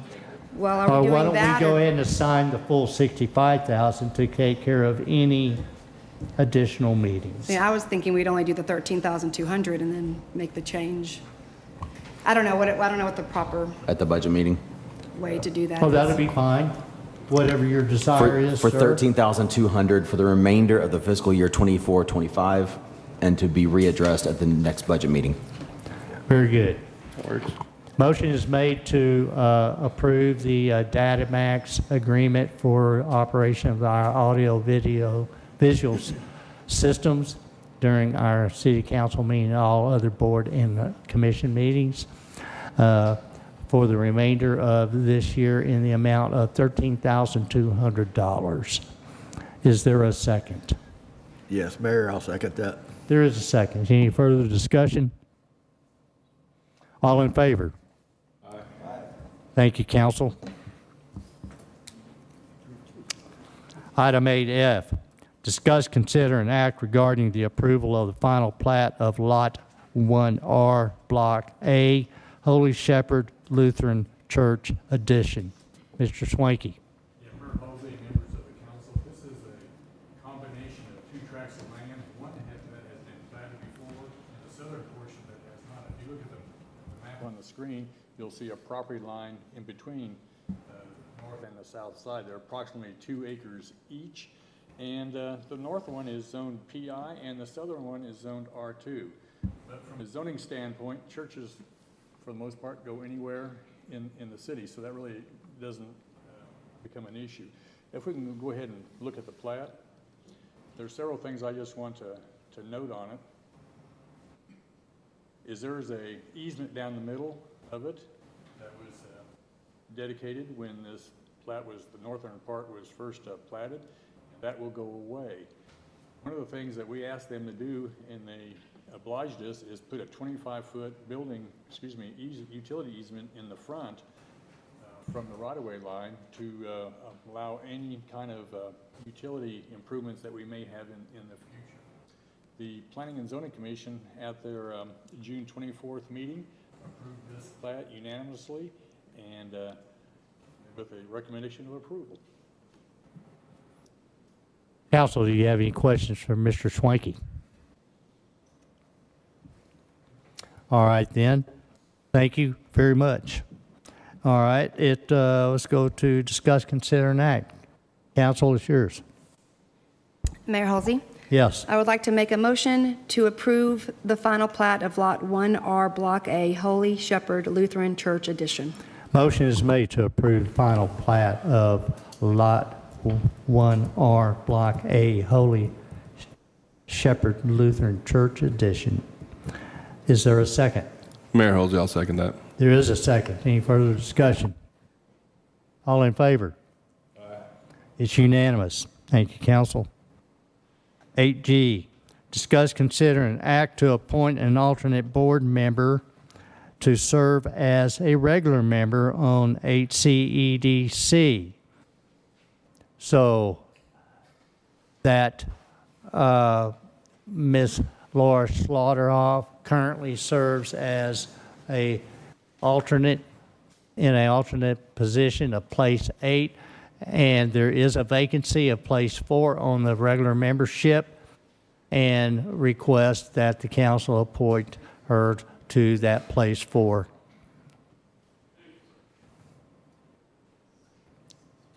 Could I have any discussion, any questions? If not, may I have a motion? Mayor, I'll make a motion that we appoint alternate Laura Schlotterhoff, currently place 8, alternate 1, and appoint her to place 4 that's currently vacant, to a regular member of the HCEDC. Motion is made to appoint the current alternate place 8, HCEDC, Ms. Laura Schlotterhoff, to current or full member of the HCEDC place 4. Is there a second? I'll second.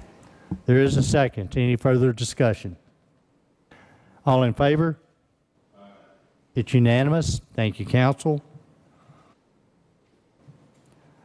Item 8H, discuss, consider, and act on establishing a softball and baseball field rental fee. In this, our park regulations state that the administrative staff may rent the parks under the terms and conditions established by the City Council.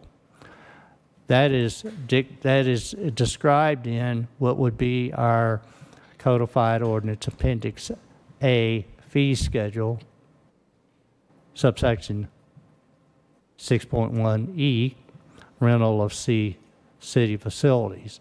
The only thing that section addresses the rental of the community center.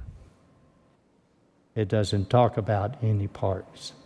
So the aspect of this is to give administration some guidance.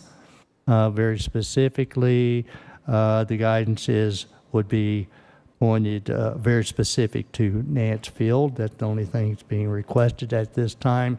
But also associated with this, I would like to adjourn into executive session so I may present to the attorney and to the council an item with regard to this. So at 8:36 p.m., recess the open session. If we'll go into executive session soon, we can assemble in the boardroom.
Thank you. I'll resume the open session at 9:08 p.m. All council is present. And we are at agenda item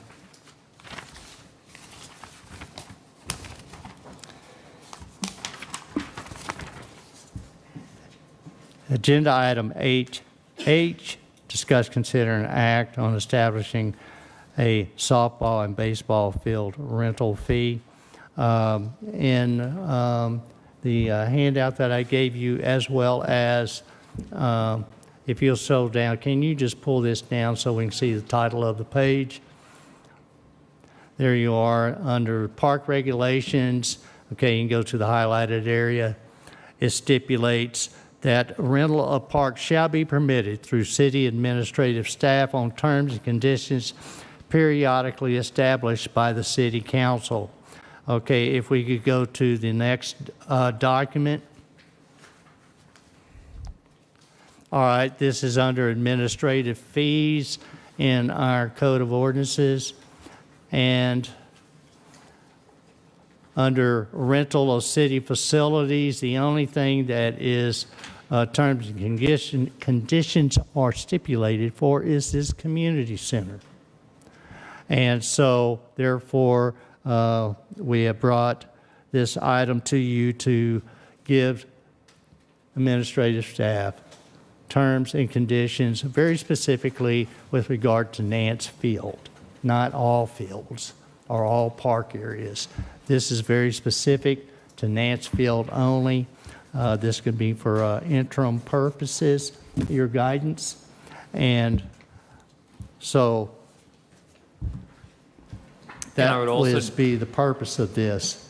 I understand we have a speaker.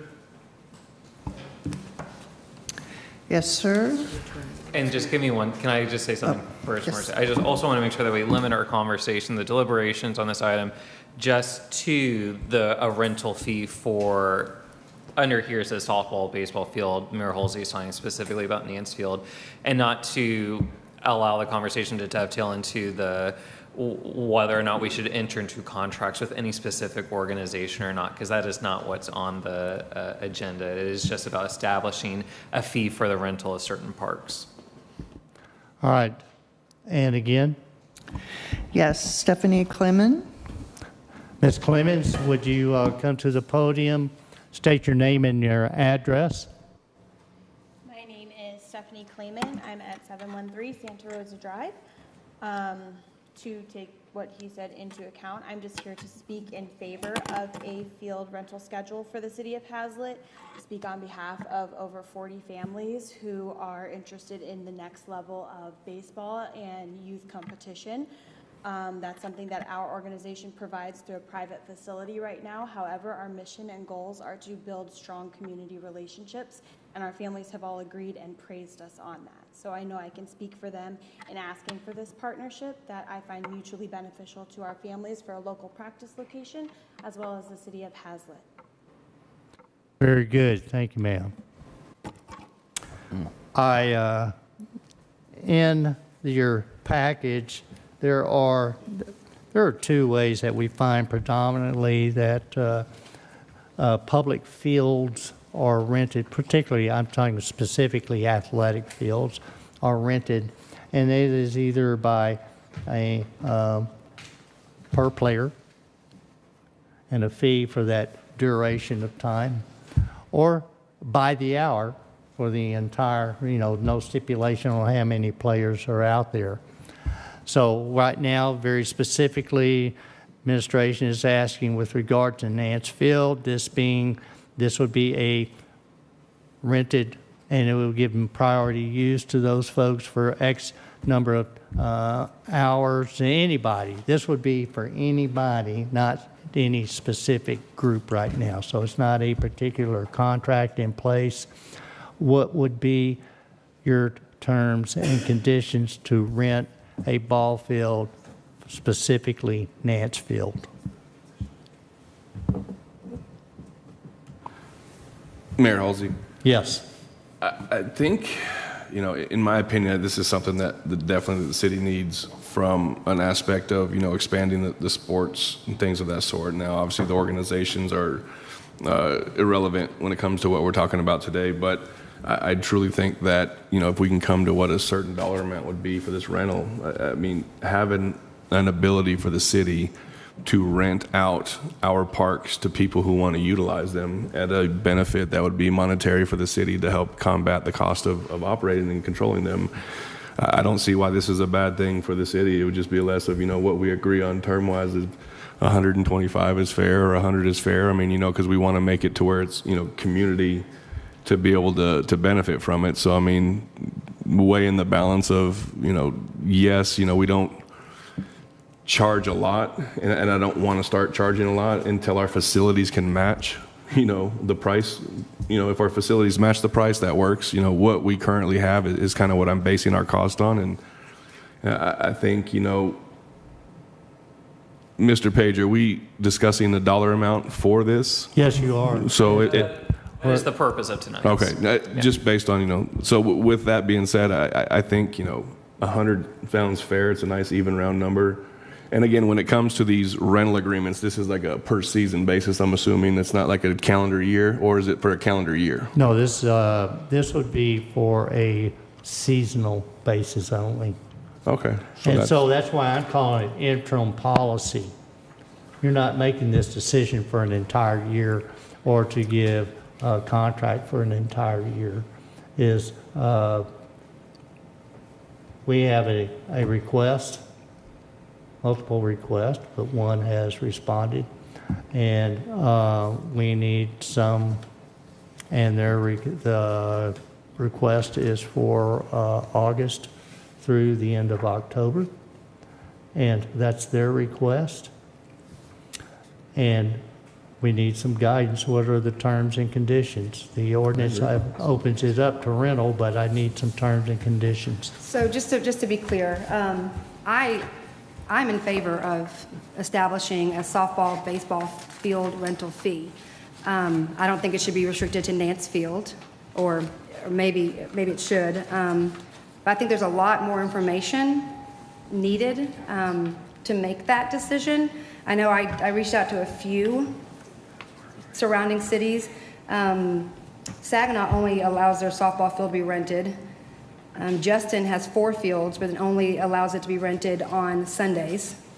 That's the only day they can be used. So I am open 100% to the idea of establishing a softball, baseball field rental, but I don't want to be rushed into something that's going to happen immediately. I want to have this information from Fort Worth is great. Mm-hmm.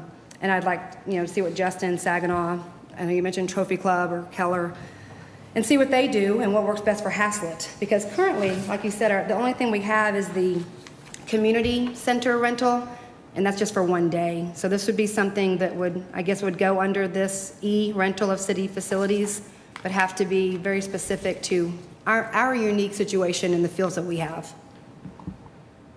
Yeah, Mayor, when I look at this, I look at the agenda item, and it says we're trying to codify an ordinance, Article 1.08, to add this in to the ordinance. Nowhere in here does it speak specifically to a particular group or contract or specific days.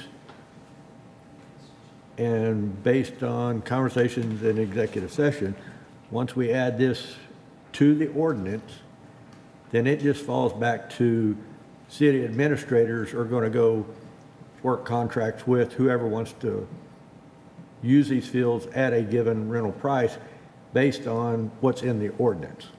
Is that correct, Jeremy? The question would be to the mayor, and that's correct. Yeah, so but just a minute ago, you mentioned we're talking about a specific contract for specific days. So we're getting things confused. So this item is, and I'm clarifying. So if the council will entertain renting these fields as the ordinance implies, there's no terms and conditions established for such. That's why this agenda item is here. The requests that have precipitated that too has been very specific to Nance Field. I understand establishing rental fees for all our public facilities is a big undertaking. And that's why I mentioned that you may take this as a test case and provide some interim policy in lieu of the absence in the fee schedule itself. Yeah, and let me add to that. If, for example, with Councilmember Watkins, he mentioned that he wanted $100. And so unless there's some sort of time limit on that, that would become the permanent fee. And so if y'all are wanting this to, be a temporary and interim policy, within the motion, you would want to say, this is the fee to expire perhaps October 31st, 2025. And then at a later time, we could readdress this to establish new fees. Mayor Halsey. Yes. This might be for you or Mr. Page, but in regards, since Ms. Clayman came in person to speak in regards to her specific organization, is there any way we can do a temporary approval for her organization on a one-time basis? And then that way it would give us time to be able to negotiate or not look in and truly do our due diligence and see what fees other cities and such are trying. Because again, I don't want to hold somebody up with seasons coming and things like that with political bureaucracy. So can we do a temporary one-time approval, almost like a special use for their organization? Not tonight, because it's not on the agenda. Okay. So you could establish that fee, and such a scenario would maybe get executed in the morning. And we could also put that as long as establishing a softball, baseball field rental fee do not interfere with our current HSA practices or games. I have no schedule. Please understand So- that. There is no schedules on But file. there is a schedule. People are playing baseball and softball, Right. We can correct? get So a schedule. there's Yeah. no schedules. The Okay, city we is can get a not- schedule, okay. The city is not in possession. Because I don't want it to interfere with our current youth association and what they are using Nance Field for. Oh, I understand exactly what you're saying, but you please understand is there are no schedules on file for any organization. I know they just finished registration, so they might not be available at this time of the meeting. Okay. I mean, like I said, I think it's a great idea. I just don't want to be rushed into something that Well, is, that we don't know what to. Yeah, And Mayor, you can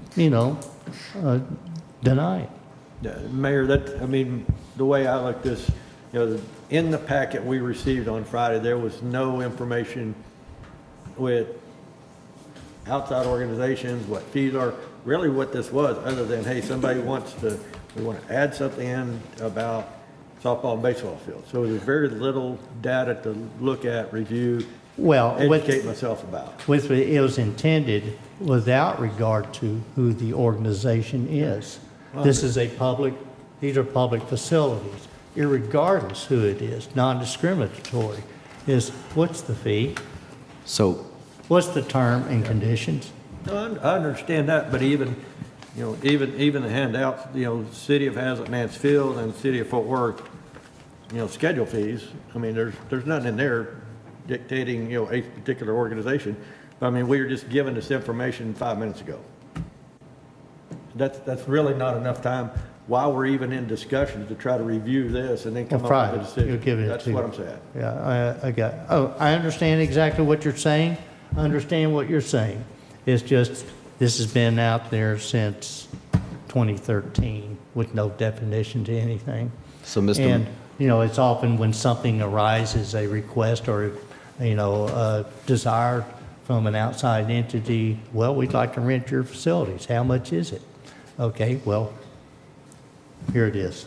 So, Mr. Mayor, if we're not able to do a one-time approval because it wasn't on the agenda, could we thread the needle and say this is an interim fee schedule for this particular field to expire on October 31st? The way this agenda item is presented, you could authorize administration to establish what that fee is and negotiate this on an interim basis. Right, and that's what I don't feel comfortable with, is establishing a fee tonight without information on schedules and fees and having that information.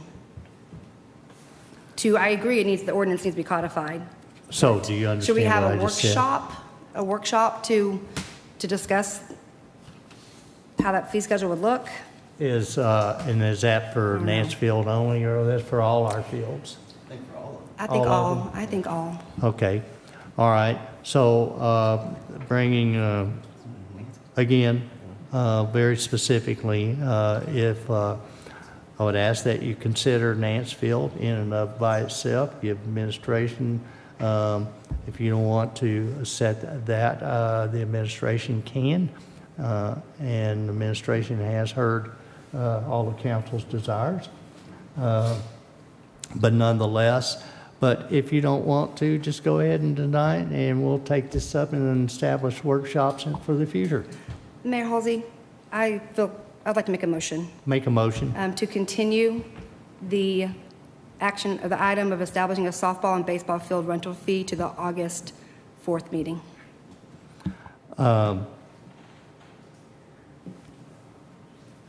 May I ask that we put it past the 4th, because it'll be a lot of, there'll be a lot of materials and work for staff to August generate. 18th. To even begin to have a proper discussion about this.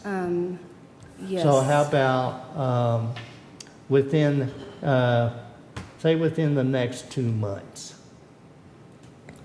Okay, oh, good. Within the next 2 months, we'll have it on the agenda for a workshop very specific to this. Will this not affect potential teams that want to rent this for this coming season? Oh, absolutely. So, okay, I So mean, I'll amend my motion to continue it, establishing a softball and baseball field rental fee for the next upcoming 2 months.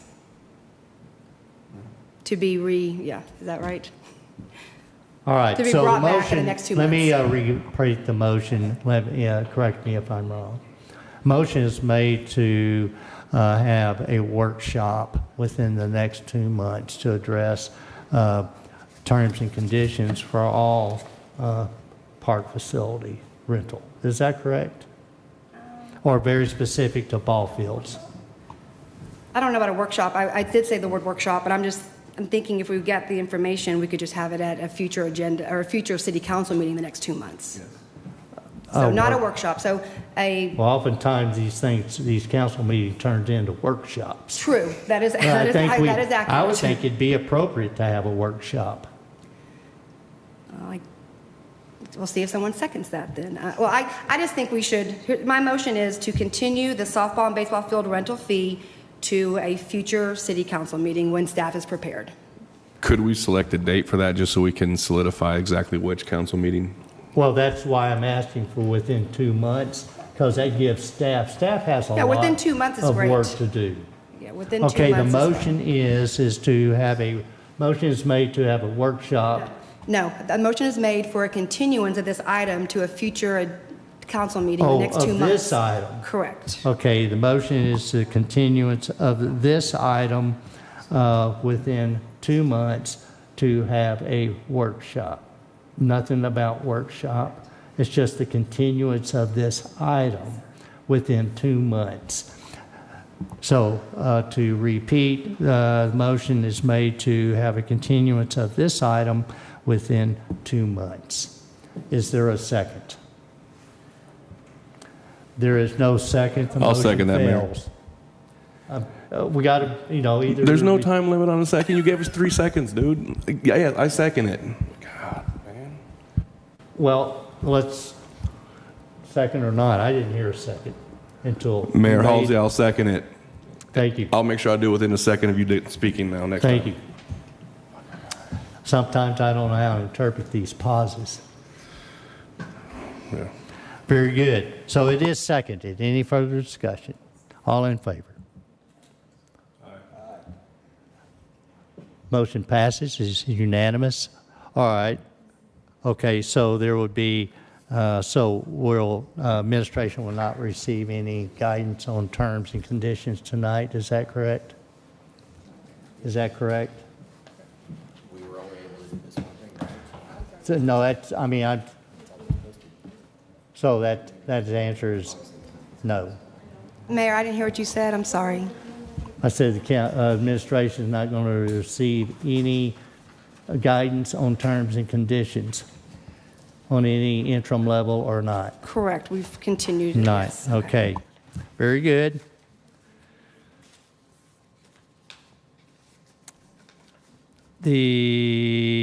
Let's go to item 8I. Discuss, consider, and act on Parks Board ability to place items on their meeting agenda. And Councilwoman Morrow has asked for this item, and I'm not sure what the concern is. Do you know what it is? Yes, thank you. On the May 19th meeting, the Parks Board Chairperson, Sarah Nembu, came and spoke to the council and made an appeal about their agenda and a couple of, I think, verbiage, well, some parks being removed. And then I went back and did some research. The Parks Board's role is to advise City Council, condition needs improvements. And I went back and looked, and starting in April of the 2024 meeting, I noticed that 2 city parks were removed from their agenda, and then the verbiage was changed. And I want to make sure I say this correctly. It went from updating the Parks Board on those 4 parks, or it went from them discussing, considering improvements to the parks to updates. And so I was just kind of confused how that phrasing narrowed a little bit of their autonomy. And 2 of the city public parks were being taken off, which kind of reduced their scope of So those 2 passive. parks taken off, and the mayor did that, and it was very specifically Nance Field and the fire station ball field. Those are 2 specific items. And yes, they wanted that on there.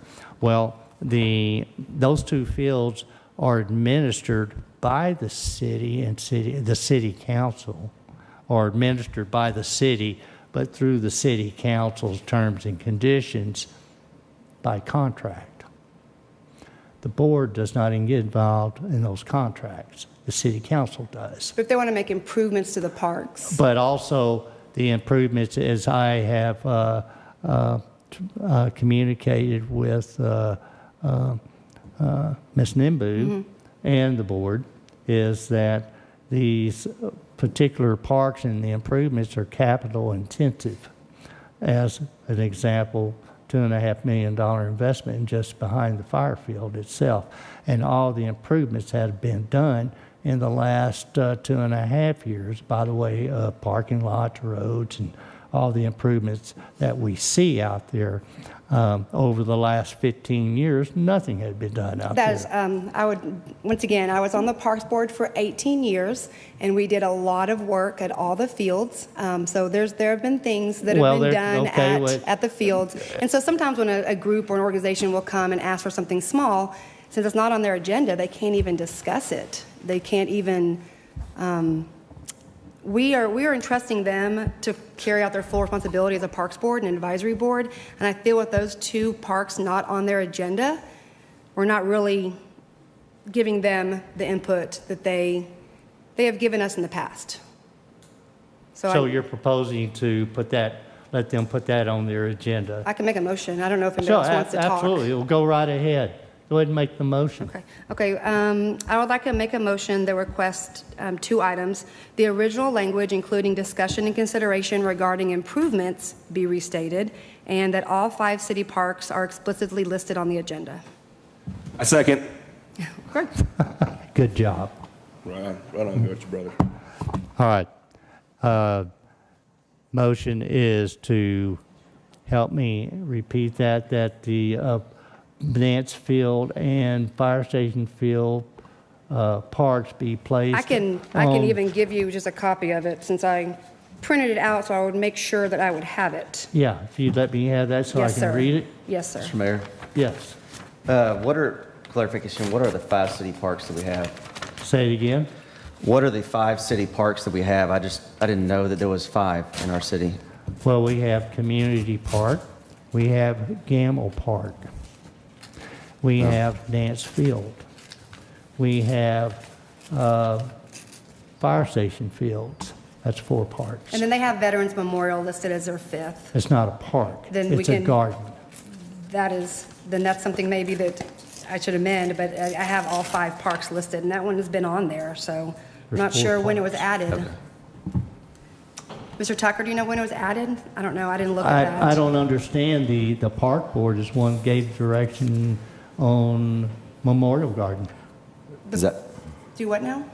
I don't understand what the aspect is about the Memorial Garden. I was saying it was listed as one of their parks and all the. It's not a park. But it's been listed for many years, because I went back It's and. it lies within, the garden lies within Community Park.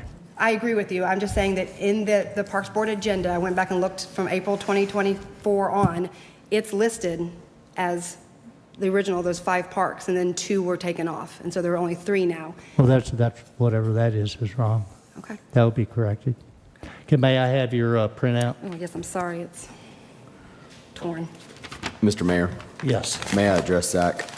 Say? May I address Zach?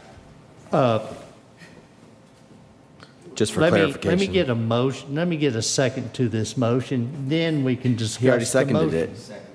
Please. I was so quick you forgot about it. Oh, you did second it. Oh, I wanted to be able to read it again. That's what it was. Here's where we are. All right then.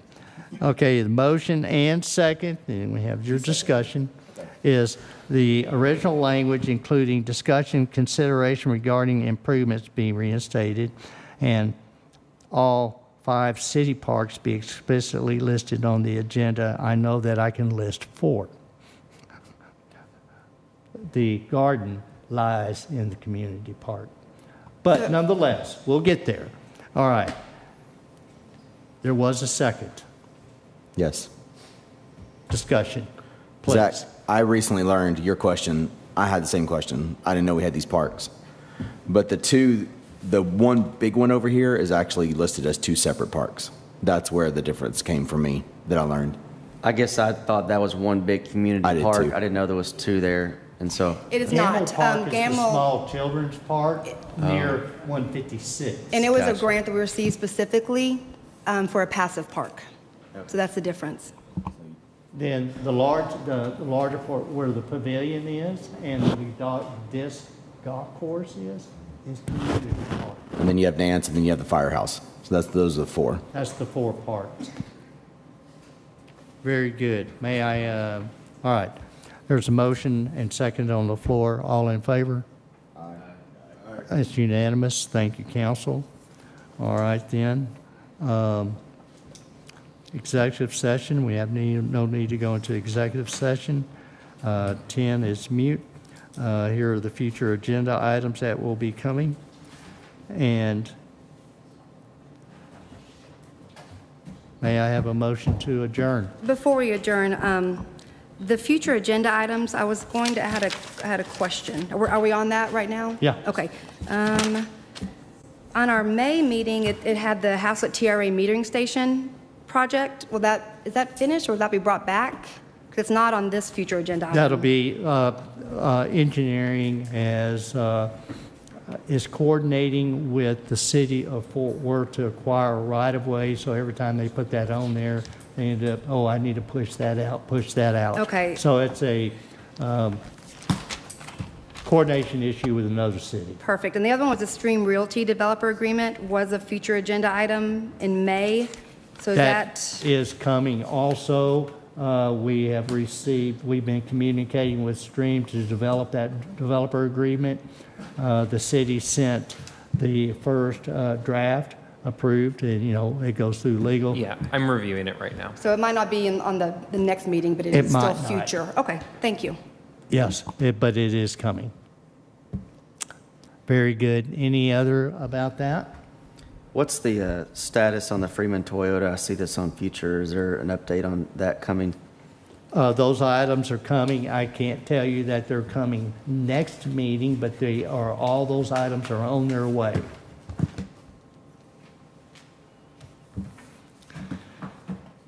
All right then.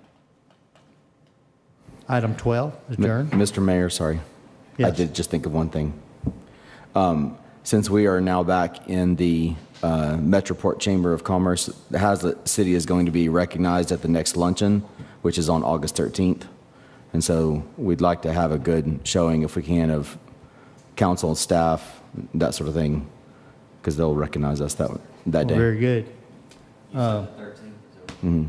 Also, the very first day of school for everybody else. Thank you. Very good. Council here plan to attend?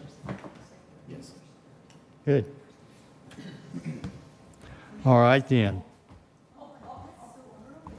So, any other comments or remarks?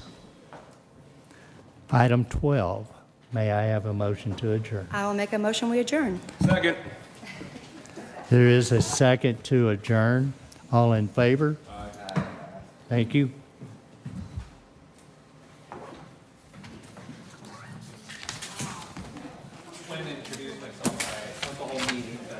Oh, I'm the city attorney. Let me give you a card. Hey, we need to grab it. I'm the one that's usually here. I know I wasn't here on the first.